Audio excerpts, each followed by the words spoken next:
Boa tarde, pessoal. Hoje é 1º de abril, isso não é uma mentira.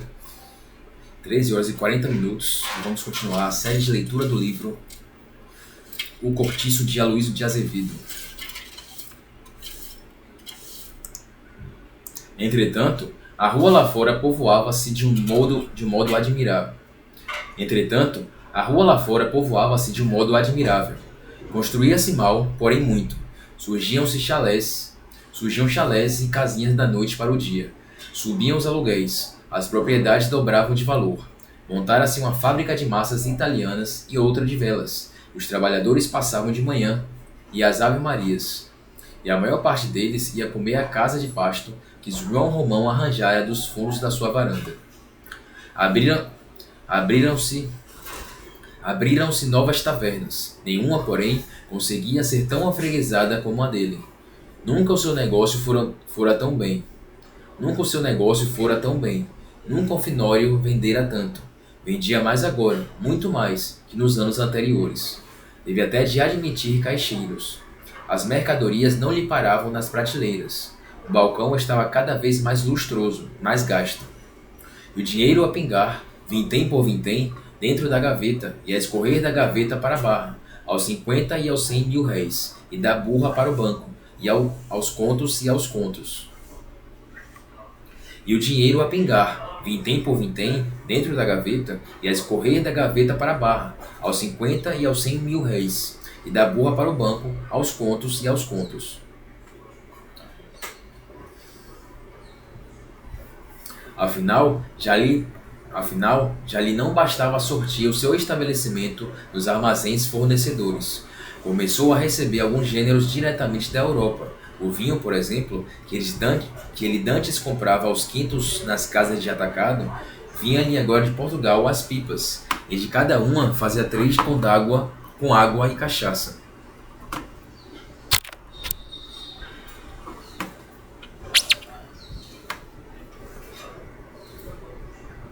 E despachava faturas de barris de manteiga, de caixas de conserva, caixões de fósforos, azeite, queijos, louça e muitas outras mercadorias. Criou armazéns para depósito, aboliu a quintanda e transferiu o dormitório, aproveitando o espaço para ampliar a venda, que dobrou de tamanho e ganhou mais 2 portas. Já não era uma simples taverna, era um bazar em que se encontrava de tudo: objetos de armarinho, ferragens, porcelanas, utensílios de escritório, roupa de riscado para os trabalhadores, fazenda para roupa de mulher, chapéus de palha próprios para o serviço ao sol, perfumarias baratas, pentes de chifre, lenços com versos de amor e anéis e brincos de metal ordinário. E toda a gentalha daquelas redondezas ia cair lá, ou então ali ao lado, na casa de pasto, onde os operários das fábricas e os trabalhadores da pedreira se reuniam depois do serviço e ficavam bebendo e conversando até às 10 horas da noite, entre o espesso fumo dos cachimbos, do peixe frito em azeite e dos lampiões de querosene. Era João Romão quem lhes fornecia tudo, até dinheiro adiantado, quando algum precisava. Por ali não se encontrava jornaleiro, cujo ordenado não fosse inteirinho parar as mãos do velhaco. E sobre este cobre, quase sempre emprestado aos tostões, cobrava juros de 8% ao mês, um pouco mais do que levava aos que garantiam a dívida com penhores de ouro ou prata. Olha, 8% ao mês é coisa pra cacete, né? Não obstante, as casinhas do cortiço, à proporção que se atamancavam, enchiam-se logo, sem mesmo dar tempo às... Não obstante, as casinhas do cortiço, à proporção que se atamancavam, enchiam-se logo, sem mesmo dar tempo a que as tintas secassem. Havia grande avidez em alugá-las. Aquele era o melhor ponto do bairro para a gente do trabalho. Os empregados da pedreira preferiam todos morar lá, porque ficavam a 2 passos da obrigação. O Miranda arrebentava de raiva. "Um cortiço?"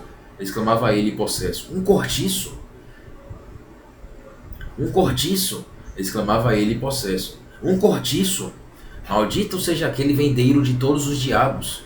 Fazer-me um cortiço debaixo das janelas! Estragou minha casa, o malvado!" E vomitava pragas, jurando que havia de vingar-se e protestando aos berros contra o pó que lhe invadia em ondas as salas, e vomitava pragas, jurando que havia de vingar-se e protestando aos berros contra o pó que lhe invadia em ondas as salas, e contra o infernal baralho dos pedreiros e carpinteiros que levavam a martelar de sol a sol. O que, aliás, não impediu que as casinhas continuassem a surgir, uma após a outra, e fossem logo se enchendo, a estenderem-se unidas por ali afora, desde a venda até quase ao morro, e depois dobrassem para o lado do Miranda e avançassem sobre o quintal deste, que parecia ameaçado por aquela serpente de pedra e cal.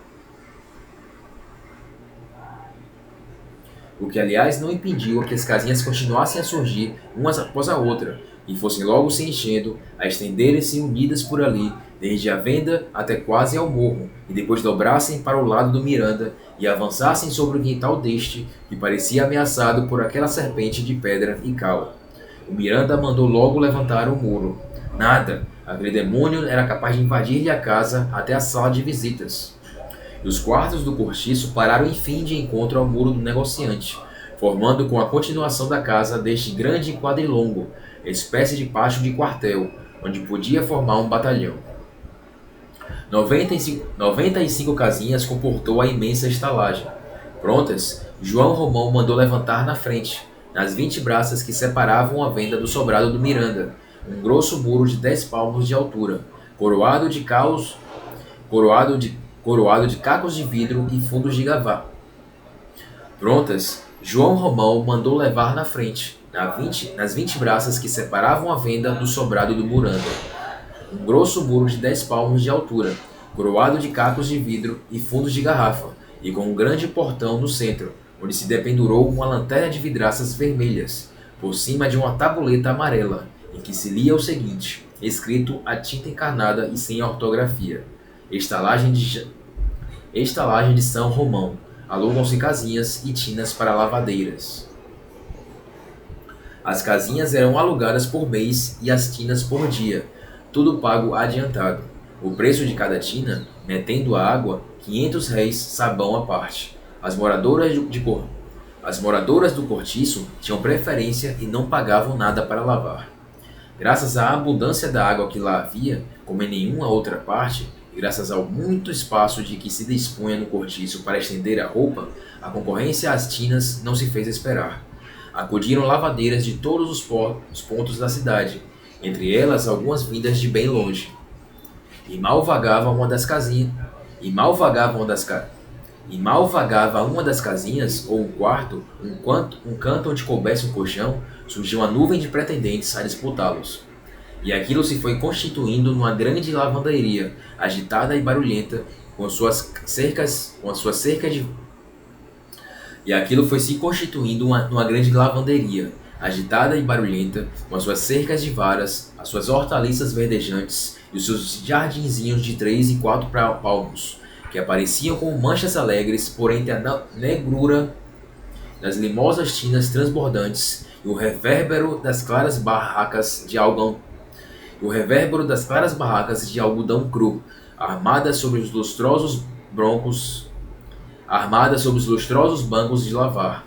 E os gotejantes jiraus, cobertos de roupa molhada, cintilavam ao sol que nem lagos de metal branco. E naquela terra encharcada e fumegante, naquela umidade quente e lodosa, começou a minhocar, a esfervilhar, a crescer um mundo, uma coisa viva, uma geração que parecia brotar espontânea ali mesmo, daquele lameiro, e multiplicar-se como larvas no esterco.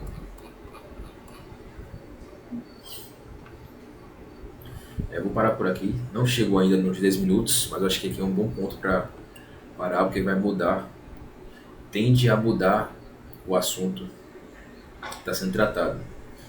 Aqui a gente está falando sobre o início, logo o início do cortiço, como prosperou logo no início, né? Estava bem disputado, pessoas queriam, e cresceu de algumas casas até praticamente tomar toda aquela região ali, em volta da casa de Miranda. E o próximo parágrafo vai falar sobre daqui a 2 anos, depois de 2 anos que o cortiço de São Romão, a estalagem de São Romão foi iniciada. Então até o próximo episódio de O Cortiço.